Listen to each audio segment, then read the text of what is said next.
He said he promised an important role in his administration. What role do you think he may have for you? Well, I don't think that's the topic that we're focused on today. I've been in Iowa over the weekend, in New Hampshire last night with the president.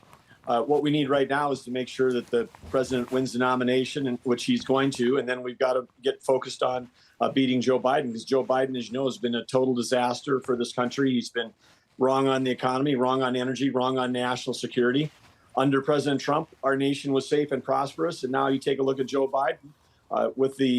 Between the open borders and our collapsing cities, America is way less safe. And then you look at the chaos that's happening in the world because of Joe Biden's appeasement. We find ourselves in multiple wars, and our economy is really struggling with all of the inflation under Joe Biden. So it's imperative for every American that we understand that we've got one candidate who's got the strength and the experience to actually stand up to all these foreign dictators, but also turn around our economy, secure our borders, and that's President Trump. So that's my focus right now. Is I've still got a best job in America, which is governor of North Dakota, and then I'm going to put in all the energy I can to help make sure that Donald Trump is our next president. Well, you mentioned energy, Governor, and by the way, it is great to see you. I'm used to having you in studio. I know. Is your background real, by the way, or is that's got to be computer generated, right?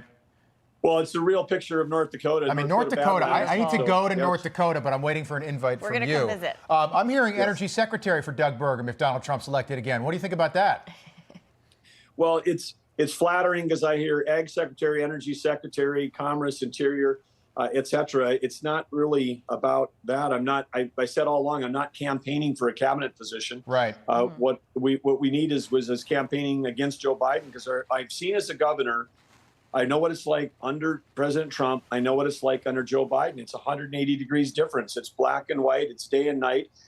And we've got a situation right now under Joe Biden.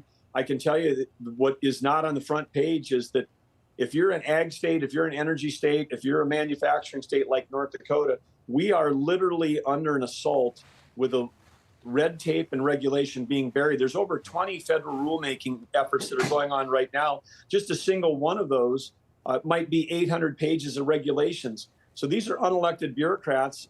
They're afraid that Joe Biden's not going to get reelected, so they're rushing to the finish line to bury and literally crush American industries. And when they do that, that red tape raises the cost for every product, for every American. And often that red tape is based on some false ideology that somehow restricting American innovation is somehow good for the environment. No, every ounce of energy should be produced in America if you care about the environment, because we produce it cleaner, safer, and smarter than everybody else. So in North Dakota, every day we say innovation, not regulation. And President Trump is about innovation, and Joe Biden is all about regulation and red tape. And I know that the former president, Governor, is glad to have your support. And I know that you're going to be back in New Hampshire campaigning on his behalf over the next 6 days. Let's say that Donald Trump, now no Republican has ever won Iowa and New Hampshire. Jimmy Carter did back in 1976, shocked the world as a governor, relatively unknown, by the way, like yourself at the time, out of Georgia. Let's say Trump does win in New Hampshire. Would you expect Nikki Haley and Ron DeSantis to drop out of the race and get behind the former president? Well, the sooner that we can unite behind one candidate, the sooner we can start directing our energy and our messaging and our dollars towards defeating Joe Biden. And that's what's important, because there's a whole mainstream media, labor unions, liberal elite. There's a whole group of people that are going to try to prop Joe Biden up for one more term.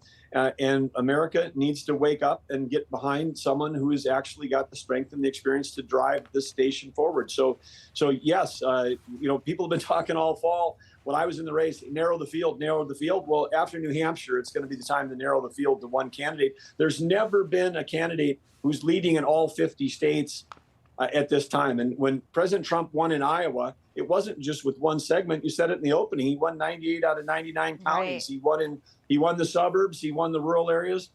He won college-educated voters. He won women. He won everybody. So this is a unprecedented, historic win. And after New Hampshire, I think there's no path for anyone else, and their donors and themselves ought to just say there isn't a path. Let's figure out a way to accomplish what all of the candidates on stage, what we all wanted to do, which is defeat Joe Biden.